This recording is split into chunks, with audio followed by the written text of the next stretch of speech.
Hello everyone, Republic Jim here, just enjoying a nice relaxing day of rest and wanting to take advantage of some spare time just to return to a topic that I've talked about a couple of times, which is the Army Combat Fitness Test, or ACFT. And I'm not sure why I keep coming back to this, but I just find the topic interesting. I've never been in the military, so sort of on the outside looking in on this, but just offering my opinions on it regarding fitness and what I think of the standards that the Army has on this test. So the ACFT has kind of been controversial since it was first introduced, which has been a few years ago now, and undergone a lot of testing and complaints and revisions and such, and it is the standard now, but they're still tweaking it. And now just recently in the news there's been some more controversy about it, and I will link a couple of articles about that in the description as well. Two different issues. One is that some in the Senate apparently want to just completely get rid of the ACFT and go back to the original Army fitness test. And, and then they said that they'd be open to adding other events to it, which seems kind of odd since the ACFT actually pretty much has the events or variations of it that the original one did, but just has additional events already. So, in that way, it's odd. The original fitness test involved push-ups, sit-ups, and run, which offhand I don't remember if it was 2 miles or 3 miles. I think it was 2, but I'm not positive on that.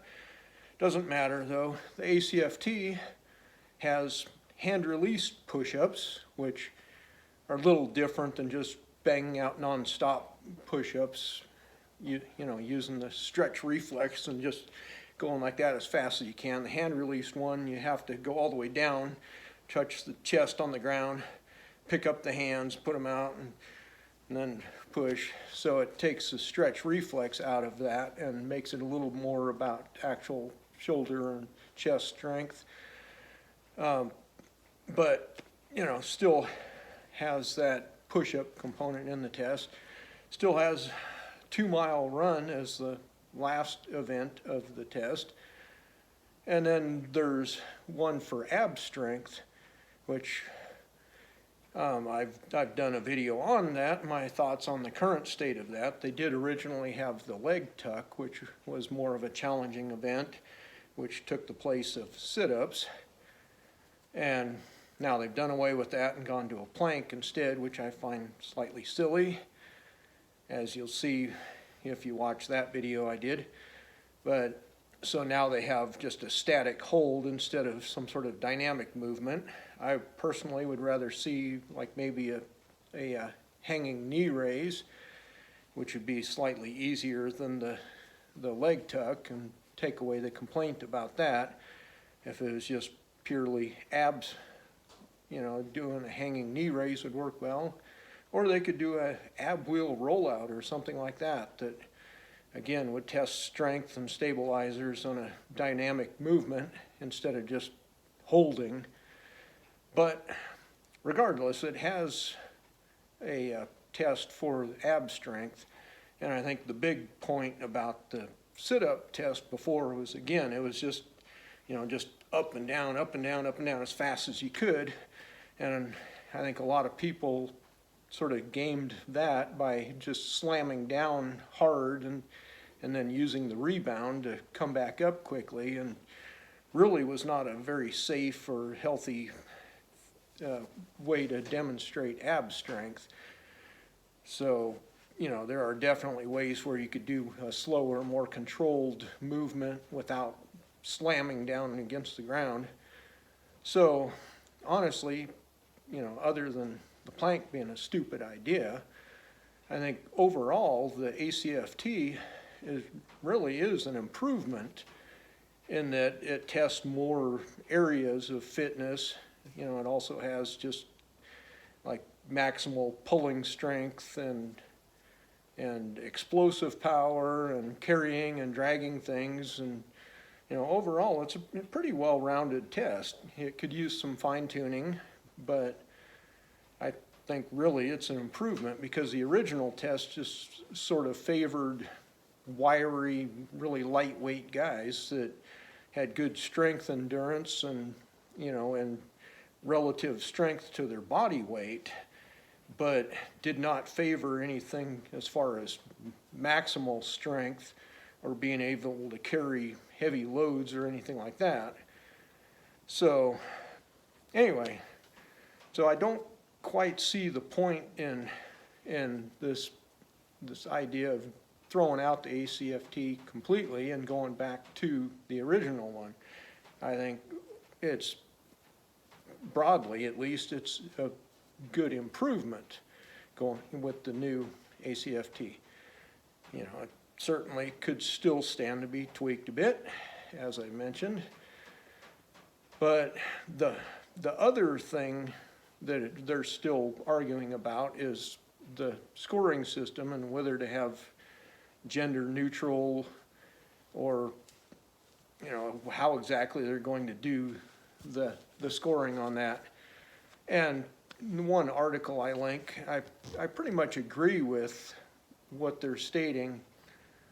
I think in most cases for non-combat situations, it makes sense to have scoring standards separated by male and female. And I'm talking biologic here, not getting into gender or any social constructs or anything like that, just, basic physiology. When you're talking about jobs where there aren't any lives at stake, logistics or planning or intelligence or any number of things that the Army does, it's not really fair to females to have their chances for promotion and such be based on having the same scoring standard as males, because in general males are just physically stronger and faster and are going to score better on these tests. Obviously there's outliers on anything. There are females who are still really impressive specimens and do fairly well, and there are some males who are just very either genetically non-gifted or have just been lazy and out of shape and are going to score poorly. So there's going to be some overlap where females are scoring higher than males, but in general, if you take it overall, the top percentage males are always going to score higher than the top percentage of females, and the middle percentage of males are going to score higher than the middle percentage of females and such. I mean, that's just simple science, and you can't argue that. And obviously the test results so far have shown that, which is why they've had to change some things. So, for somebody that's working in some support role or anything like that, I'm all for having different standards on the scoring because, it needs to be fair where you're not holding somebody back on their promotions just because they're not as physically gifted as a male. So, in those areas, yeah, it makes perfect sense to have different standards. Although I will say that I'm opposed to the idea of lowering the standards for older soldiers. Right now, they break it down into different age categories, and I find that kind of funny. My personal thought on that is that there's no reason that your ability to score well on some of these things should go down as you get older. I'm 56 years old, and just messing around with some of the different ones, the different events in the ACFT, I score pretty well on the standards for the guys in their 20s. So, and that's not bragging. I do pretty sorry when it comes to push-ups, because I'm not good at that. But as far as deadlift and like the sprint drag carry and such, I can score fairly well, and well, on the deadlift I can max it out, and I can on the plank too, because that's just a silly thing that everybody should be able to score well on. But anyway, that just to say that I have a problem with the different scale for age. I think if you're in the military, you should hold yourself to a high standard, and even as you get older, should still be able to perform physically. But, male and female for non-combat areas, I'm fine with different standards on that. But, as it mentioned in the article, I totally agree that when it comes to combat-related fields, that there should be just completely neutral, just one scoring scale for everybody. Because anytime you're talking about something where lives are at stake, and depending on your physical ability, it's just dumb to lower the standards and say, well, we need diversity, so we've got to allow lower standards on physical fitness so that, we can have more females on the battlefield or anything like that. I'm sorry, if you're physically unable to pick up and move quickly with a wounded soldier, then you're putting lives in danger. And, it's no different to me than, like, say, firefighters or any other civilian situations where it's a life or death situation potentially. I in the same way, I have a real problem with allowing lower physical standards for female firefighters, where if they're unable to carry heavy hoses or all their breathing apparatus and everything, go up flights of stairs and do things like that, then they're potentially putting somebody's life at risk. So in those situations, I'm all for just one scoring scale. And then that if there are females that are, have passed that test and are there on the field, then they're physically capable of handling those challenges. I don't care who it is, though. If you can't meet those scoring standards, then you have no business being out there. That's, war is not a pleasant thing, and there just needs to be some hard lines drawn there. Yes, it might reduce the amount of people that actually qualify, and yeah, they'll probably be a little bit less gender diverse, but call that toxic or whatever. But if you want a really effective fighting force, then you don't want to have to be worried about people that can't measure up physically being out there. So, it's, that said, the ACFT should be like the absolute standard for qualifying to be in battle, and it needs to have a decently high bar for physical fitness, strength, and speed and all that. And that's not discriminating against anybody. It's just reality and science. Now, I will say, like Senator Cotton and some of the older Army guys make the point that the ACFT is too easy. But that's not because of the events that they're doing, it's because of the scoring scale that they have. And I think that definitely is the part that really needs to be tweaked. And it still tends to favor the lightweight, wiry guys and penalizes somebody that's got more muscle on their frame and is capable of lifting heavy things and carrying heavy things quickly, but doesn't have the real speed endurance like for the 2-mile run, and you know, I don't know, the way they score it. Well, as an example, like I said, I'm 56 years old, I'm just below 190 pounds right now. Any day of the week, I can easily max out on the trap bar deadlift, because a perfect score on that is 3 reps with 340 pounds. And you know, a trap bar is easier than a barbell, and I don't have a real high maximum lift or anything, but I can pull 3 reps with 340 without too much trouble. And I'm far from a great deadlifter.